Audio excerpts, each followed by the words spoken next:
오늘의 말씀은 출애굽기 15장 22절에서 27절 말씀입니다. 모세가 홍해에서 이스라엘을 인도하매 그들이 나와서 수르 광야로 들어가서 거기서 사흘 길을 걸었으나 물을 얻지 못하고 마라에 이르렀더니 그곳 물이 써서 마시지 못하겠으므로 그 이름을 마라라 하였더라.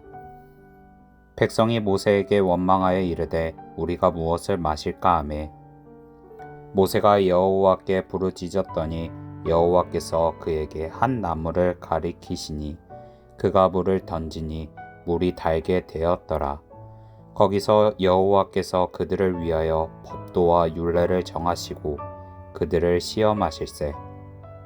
이르시되 너희가 너희 하나님 나 여호와 말을 들어 순종하고 내가 보기에 의를 행하며 내 계명에 귀를 기울이며 내 모든 규례를 지키면 내가 애굽 사람에게 내린 모든 질병 중 하나도 너희에게 내리지 아니하리니 나는 너희를 치료하는 여호와임이라. 그들이 엘림에 이르니 거기에 물샘 12과 종려나무 70그루가 있는지라. 거기서 그들이 그물 곁에 장막을 치니라. 아멘. 오늘은 11월 3일 수요일입니다. 오늘은 출애굽기 15장 22절에서 27절까지 말씀을 같이 묵상하도록 하겠습니다. 이스라엘 백성들은 홍해를 건너면서 너무나도 큰 하나님의 능력을 체험했습니다. 그들은 하나님께서 자기를 위해서 싸우시는 것을 처음 그렇게 똑똑히 보았습니다. 자기를 인도하던 그런 구름 기둥이 뒤쪽으로 옮겨지는 것을 보았고, 그리고 그처럼 훌륭한 애굽의 병거들의 바퀴가 빠져나가 결코 가까이 오지 못하는 것을 보았습니다. 그리고 엄청난 애굽의 군대가 모두 바다에 몰살하는 것을 보게 된 것입니다. 그리고 15장에서는 하나님을 찬양을 해요. 구원의 노래죠. 감사의 노래, 감격의 노래입니다. 얼마나 신바람이 났겠습니까? 한번 여러분이 그 자리에 있다고 한번 생각해 보십시오. 온 백성들이 다 노래를 부르고 춤을 췄습니다. 그런데 이처럼 큰 구원을 경험한 지 사흘 만에 문제가 생겼어요. 이들이 광야길을 떠난 지 사흘 만에 그들은 하나님의 은혜를 잊을 정도로 그들의 현실의 문제에 대하여 불평을 하게 되는 것입니다. 22절 말씀을 보십시오. 모세가 홍해에서 이스라엘을 인도하며 그들이 나와서 수르 광야로 들어가서 거기서 사흘 길을 걸었으나 물을 얻지 못하고. 그들이 광야길을 걸어가는데 무슨 문제가 생겼습니까? 그들이 믿음으로 걸었는데 그들이 물을 만나지 못한 거예요. 얼마나 목이 마르요. 하루 동안 물을 먹지 못한다. 사흘 동안이나 그들이 물을 만나지 못하자 그들 마음속에 감사가 떠나가게 된 것입니다. 그 마음속에 구원에 대한 기쁨, 감사, 하나님의 능력을 체험한 그 기적을 경험한 노래, 이것이 다 사라지고 전혀 찾아볼 수 없는 마음의 상태가 되고 말았다 하는 것입니다. 그들은 잠시 하나님의 인도하심에 순종하는 것 같았으나 얼마 지나지 않아서 그들의 믿음과 인내심은 동이 나고 만 것입니다. 그리고 24절에 보니까 이들이 모세를 원망을 해요. 그들에게 이제는 더 이상 하나님의 음성이니 믿음이니 이런 것이 필요하지 않은 것처럼 당장 현실의 문제, 그 물만 필요한 것처럼 그렇게 옛 모습으로 가버리고 만 것입니다. 물이 쓴 것이 문제가 아니에요. 하나님을 향한 쓴 마음, 그것이 이스라엘 백성들의 문제입니다. 물이 없는 것이 아니라 그 마음속에 믿음이 없는 것이 문제예요. 우리도 마찬가지예요. 여러분, 우리의 인생에 쓴 것이 문제가 아니라 하나님을 향한 쓴 마음이 문제예요. 하나님을 향한 믿음이 없음이 문제라, 그런 말씀입니다. 그러니 참으로 치료받아야 할 병은 그들의 불순종의 병. 우리도 마찬가지. 우리도 치료받아야 될 것은 우리의 현실의 문제가 아니라 거역하는 우리의 본성, 거역하는 불순종하는 우리의 본성, 이것이 바로 치료받아야 될 대상이라 하는 말씀입니다. 하나님의 은혜를 경험하고도 성령의 능력을 받고도 그렇게 치료되지 않는 우리의 본성, 이게 얼마나 우리를 힘들게 하는지 몰라요. 그들은 자기들에게 필요한 것은 물보다 말씀이라는 것을 인정해야만 하는 것입니다. 쓴 물을 마셔 심한 복통으로 뒹굴면서도 배가 아픈 것만 원망했지 그들은 자신의 불순종, 그것이 복통보다 더 무서운 병이라는 것을 받아들이지 않는 것입니다. 참 안타까운 일이에요. 25절 하반절을 보십시오. 하반절부터 26절까지 읽습니다. 거기서 여호와께서 그들을 위하여 법도와 율례를 정하시고 그들을 시험하실세. 이르시되 너희가 너희 하나님 나 여호와의 말을 들어 순종하고 내가 보기에 의를 행하며 내 계명에 귀를 기울이며 내 모든 율례를 지키면 내가 애굽 사람에게서 내린 모든 질병 중 하나도 너희에게 내리지 아니하리니 나는 너희를 치료하는 여호와임이라. 이렇게 기록되어 있어요. 그러니까 여기서 이것이 하나님의 시험이라고 하는 것입니다. 우리 말로 이야기하면 시험, 뭐 다 같이 시험으로 번역을 했지만 원어적으로 보면 시험은 둘로 나뉘죠. 테스트 또는 템테이션, 유혹, 이렇게 둘로 나누는 것입니다. 그러니까 우리 하나님은 우리를 유혹하시는 분이 아니에요. 우리를 유혹의 길로 빠지게 하시는 분이 아니에요. 우리 하나님은 테스트, 우리를 테스트하여 우리를 유익되게 하시는 분이 나의 하나님이시라, 그런 말씀입니다. 신명기 8장 2절에서 3절에 보면 내 하나님 여호와께서 이 40년 동안에 내가 내게 광야길을 걷게 하신 것을 기억하라. 이는 너를 낮추시며 너를 시험하사 내 마음이 어떠한지 그 명령을 지키는지 지키지 않는지 알려 하심이라. 너를 낮추시며 너를 줄이게 하시며 또 너도 알지 못하면 내 조상들도 알지 못하던 만나를 내게 먹이신 것은 사람이 떡으로만 사는 것이 아니오 여호와의 입에서 나오는 모든 말씀으로 사는 줄을 내가 알게 하려 하심이라. 이렇게 말씀했어요.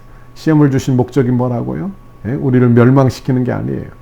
우리를 믿음을 연단하여 그 믿음으로 살게 하려고, 그 믿음으로 살게 하려고, 은혜로만 살게 하려고. 이게 하나님의 시험을 주신 목적. 지금도 마찬가지예요. 지금 우리에게 시험을 주시며 우리를 멸망시키는 게 목적이 아니라 우리를 구원하여 정금과 같은 믿음으로 나오도록 전적으로 은혜에 의지하여 살게 하려고 하나님이 우리에게 시험을 주신다는 말씀입니다. 그런데 재미있는 것은 물을 바꾸는 사건을 가지고 하나님은 26절에 보니까 너를 치료하는 하나님이라 이렇게 말씀한다는 거예요. 그런데 이 말씀은 어떤 뜻인가? 오늘 마라라고 하는 말이 다른 성경에도 나옵니다. 룻기서에 보면 나오미가 나오죠. 나오미가 먼 나라로 이민을 갔어요. 온 가족이. 그런데 그곳에서 자식도 잃고 남편도 잃고 재물도 다 잃어버리고 빈털터리가 되었습니다. 그리고 자기와 그리고 외국인 며느리와 함께 고향으로 되돌아오게 되는 거예요. 그러니까 사람들이 나오미를 발견했어요. 이게 나오미가 아닌가? 근데 원래 나오미의 뜻은 기쁨이라는 뜻이에요.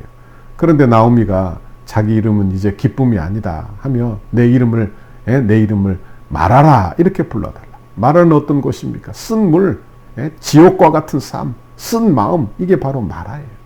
마라는 하나님의 심판이 임한 곳입니다. 죄악이 관영하는 이 세상에 모두 쓴물이 가득한 거예요. 그러니까 나오미 쪽에서 보면 하나님의 저주의 삶, 쓴물과 같은 인생, 그 모든 쓴맛을 다 본 사람이 나오미입니다. 그러니 자신의 이름을 마라라 불러달라. 여러분, 그런데 룻기서를 읽어보면 그가 기업을 물을 자 보아스를 만나서 이방 여인 롯이 그의 아내가 되어 그에게 아들을 낳아주므로 그에게 소망이 생기고 그에게 기쁨이 생기는 것을 보게 돼요. 그러니까 무슨 이야기냐? 여기 보니까 기업을 물을 자를 만나 소망을 주시고 회복시켜 주시는 말씀, 이것이 바로 룻기서인데 이 말씀은 바로 예수 그리스도를 예표하는 보아스가 중심이 되는 것입니다. 우리 인생은 쓴 마라와 같지 않습니까? 그러니까 나이가 들면 좋아지겠지, 학교 졸업하고 직장 가면 좋아지겠지, 이렇게 자녀를 양육해서 잘 키워 시집 보내면 좋아지겠지. 그런데 아니에요. 살면 살수록 쓴 일이 많아요. 살면 살수록 쓴 마음이 많아져요. 마음에 쓴 뿌리가 자꾸 생겨나게 되는 거예요.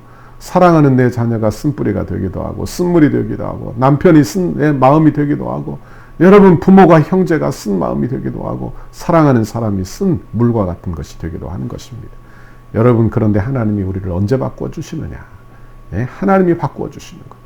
그러니까 그 마라와 같은 인생이 변화되는 거예요. 이게 신앙생활입니다. 25절에 보니까 이런 말씀이 나와요. 25절.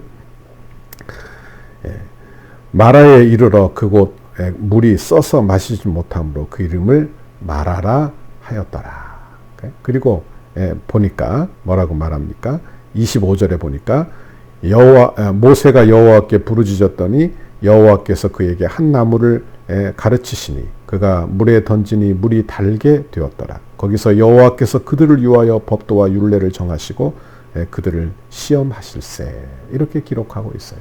그러니까 여기 보십시오. 그곳에 나무 하나를 가르치고 그 나무를 물에 던지라 하니까 그 물이 단물이 되었다. 그게 어떤 나무인지 우리는 잘 모릅니다. 그러나 하나님이 나무를 물에 던지라 하니까 물이 달아진 건 사실이에요. 이게 뭘 상징하는지를 보아야 돼요. 여러분, 우리의 인생은 다 쓴 마라와 같은 인생이에요. 그런데 한 가지가 던져지는 거예요. 그게 누구냐? 십자가에 달리신 예수 그리스도. 그 나무 가지가 우리의 인생을 달라지게 하는 것입니다. 쓰디 쓴 인생을 이제 달게 하시는 거예요. 여러분, 이것이 우리의 신앙생활이 된다 하는 말씀입니다. 여러분, 그러므로 우리가 마음에 쓴 인생이 어떻게 달아지느냐, 내 마음의 원망 불평이 어떻게 기쁨으로 바뀌느냐, 바로 예수 그리스도의 십자가를 경험할 때, 예수 그리스도의 십자가 그의 가지가 우리의 마음에 던져질 때 우리는 비로소 하나님을 찬양하고 예배하는 자가 되는 것입니다. 원하기는 오늘 하루도 이 나무에 달리신 예수님을 붙들기를 바랍니다. 그 예수님이 여러분에게 은혜 되기를 바랍니다. 예수님이 소망 되기를 바랍니다. 그래서 그 예수님 꼭 붙들어 믿음으로 살고 원망 불평을 제하고 믿음의 말을 하고 믿음의 반응을 하고 믿음의 해석을 해내는 그런 믿음 좋은 사람이 여러분 되시기를 바랍니다. 오늘도 용기를 내십시오. 힘을 내십시오. 우리 하나님이 도와주십니다. 믿음으로 반응하기를 주저하지 마십시오. 승리하시기를 바랍니다. 기도하겠습니다. 하나님 아버지, 감사합니다. 오늘도 하나님의 귀한 말씀 우리에게 들려주시며 마라와 같은 인생, 쓰디쓴 인생을 사는 중에 그곳에 나무가지 하나를 던져 그것을 달게 하시고 그리고 그들에게 단물을 주시는 내 아버지, 하나님, 우리의 쓰디쓴 인생이 예수 그리스도, 나무 십자가에 달리신 예수 그리스도 만나 우리의 인생이 단 인생이 되게 하시니 감사합니다. 그 예수님의 은혜, 십자가의 은혜를 꼭 붙들고 오늘 하루도 믿음으로 살고 믿음으로 반응하고 믿음으로 해석하고 믿음으로 살기를 주저하지 않는 우리 성도들 다 되도록 인도해 주옵소서. 감사합니다. 예수님 이름으로 기도하옵나이다. 아멘. 우리 교회를 향한 주님의 뜻을 이루소서. 백대의 기도문 수요일 하나 되는 성전 건축을 위해 13페이지입니다. 설계를 통하여 표현된 상징성, 기능성, 견고성, 미래성이 은혜롭게 건축되어 덕소교회의 건축이 시대를 대표하는 건축이 되게 하옵소서. 하나님께서 지혜를 주시고 재능을 주셔서 설계사의 도면 그대로 정확하고 세밀하게 시공되게 하옵소서. 시공사와 건축위원회 사이에 원활한 소통이 이루어지게 하시고 교회의 건축의 모범이 되는 건축 과정이 되게 하옵소서. 시공사를 통하여 진행되는 건축의 단계마다 그 분야에서 가장 신실하며 탁월한 전문가들을 붙여주시고 성령으로 하나 되어 최상의 팀워크를 이루게 하옵소서. 처음부터 끝까지 모든 과정에 하나님의 인도하심을 받는 시공사가 되게 하시고 한치 어긋남과 흐트러짐이 없이 완벽하고 튼실한 건축 과정이 되게 하옵소서. 부살렐과 오홀리압처럼 정직하고 신실한 마음으로 공교한 기술과 예술성, 안전성으로 섬기는 건축 시공사가 되게 하옵소서.